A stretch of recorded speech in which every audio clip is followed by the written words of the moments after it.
আজকে সকালে খবর পেলাম সম্ভবত ৮ নম্বর গেট দিয়ে নামাজিরা মসজিদে যান। ফজরের নামাজে যেতে দেওয়া হয়নি, জোহরের নামাজে যেতে দেওয়া হয়নি, আসরের সময় তারা যাবেন। ওখান থেকে হাজী মনসুর সাহেব এবং মোহাম্মদ জমিল মুন্সি আর আবুল কালাম আরও পাড়ার লোকেরা ফোন করেছিলেন যারা কমিটির মেম্বার।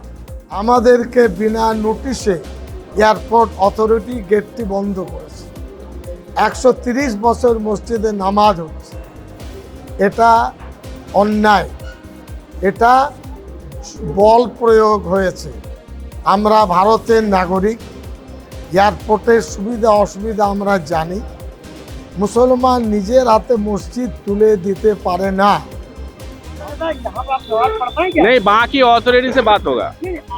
না না, এরকম কোনো কথা হয়নি, কোনো কথা হয়নি। আমাদের ডকুমেন্টস নিয়ে আসতে জমা দিতে নামাজ পড়তে হবে। আধার আধার শুধু আধার চাই। তারপরে বাঁকড়া বাসিন্দা, হ্যাঁ, বাঁকড়া বাসিন্দা যারা। তা আপনার নামটা দাদা একটু এগুলো এখন এসব বলা যায় না। এ বহুত বড় দাদা, আপনি তো নামাজ পড়তে কি নামাজ পড়তে পারলেন না? ছেলেগুলো চলে গেল দরকার না না, এইভাবে হয় না। নামাজ পড়তে পারলেন কি দাদা? সেটা বলুন, নামাজ পড়তে পারলেন? হ্যাঁ অবশ্যই, রেগুলার নামাজ হয়। আজকে কি নামাজ পড়তে পারলেন? এখন টাইম হয়নি বাবা। যাবে না? হ্যাঁ, আজকে যাবেন নামাজ পড়তে? অবশ্যই। হ্যাঁ, একেবারে তারা বলছেন এখনো পর্যন্ত সময় হয়নি। কি হলো, নামাজ পড়তে গেছিলেন? আরে মুশকিল, এখনো টাইম হয়নি নামাজে। হ্যাঁ, কি জন্য এসেছিলেন? এই যে এত ছেলে এসেছিল কেন, ওই জন্য খোঁজ নিতে আসলাম। ছেলে এসেছিল, আপনাদের নামাজ বন্ধ করে দেওয়া হয়েছে। আচ্ছা ঠিক আছে, নামাজ বন্ধ দেওয়া হয়েছে, ঠিক 1টা নাগাদ এখানে দাঁড়ান, তারপরে আমরা আসি। যদি আমাদের আপত্তি করে তারপরে তো বলবো। এখন আগে আগে কি বলবো? আমাদের তো কোনো খবর দিই। হ্যাঁ অবশ্যই, কেন নামাজ পড়বো না? হ্যাঁ, 5 বার হয়, 5 বার। আপনারা কি নিয়ে যান ভিতরে? আরে আধার জমা দিতে হয়, আধার। আর শুধু বাঁকড়ার এলাও আছে, বাঁকড়ার লোকের এলাও। অবশ্যই যাবো, কেন যাবো? ঠিক আছে আসি তারপরে। এখন তো আমাদের তো অথরিটি কোনো খবর দিই। এই মসজিদ নিয়ে কিছু বলেছে আপনাদের এয়ারপোর্ট অথরিটি? আরে এগুলো তো সেই শুরু থেকেই নিষেধ করে, করে তারপরে আবার সংশোধন হয়। এখন দেখা যাক, আমরা তো এসেছিলাম, এতগুলো ছেলে এসছে কেন সেই জন্যই জান। আপনারা তো আলাদা পাচ্ছেন না, ওরা এসছে কেন? আপনারা কি প্রতিরোধ করবেন? আগে দেখি, শুরুতেই কি বলবো, আগে দেখি আমাদের নামাজ পড়তে দিচ্ছে কি না দিচ্ছে। আমাদের তো এরকম কিছু বলেনি যে নামাজ এখানে দাঁড়ান। হ্যাঁ অবশ্যই। দমদম এয়ারপোর্টের মধ্যে একটি মসজিদ ছিল, আছে, বাঁকড়া তার পাড়ার নাম। 1962 সালে ওই পাড়াটা ন্যাশনাল হাইওয়ের পশ্চিম দিকে এয়ারপোর্ট অথরিটি স্থানান্তরিত করে। আমি ওই পাড়ায় বাস করছি প্রায় 40 বছর। আমাকে ওই কমিটির সভাপতি করেছে। আজকে সকালে খবর পেলাম সম্ভবত ৮ নম্বর গেট দিয়ে নামাজিরা মসজিদে যান। ফজরের নামাজে যেতে দেওয়া হয়নি, জোহরের নামাজে যেতে দেওয়া হয়নি, আসরের সময় তারা যাবেন।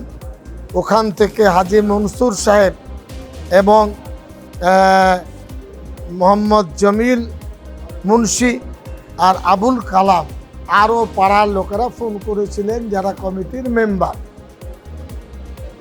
আমাদেরকে বিনা নোটিশে এয়ারপোর্ট অথরিটি গেটটি বন্ধ করেছে।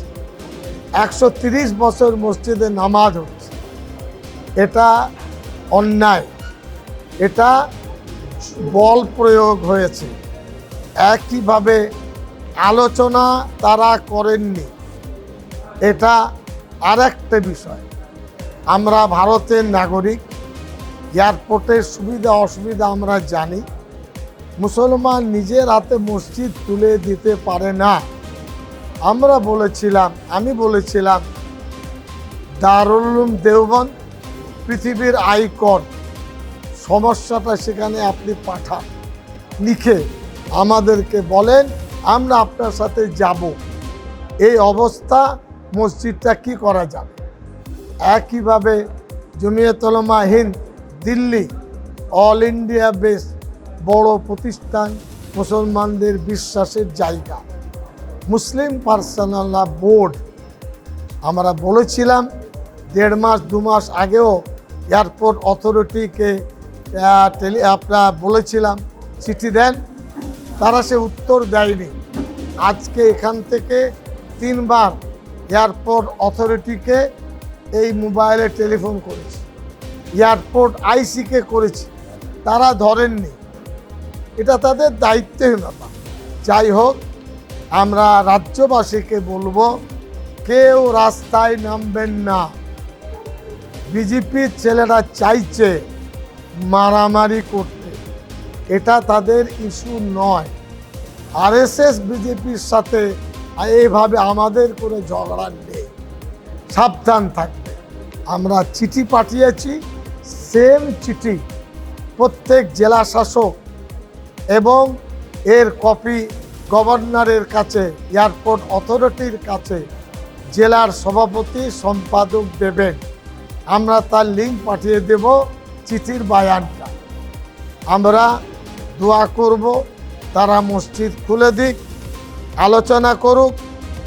জোর করে মসজিদ নিলে নেবে, মানুষ বলবে মোদি সরকার মসজিদ ভেঙেছে, শুভেন্দু সরকার মসজিদ ভেঙেছেন।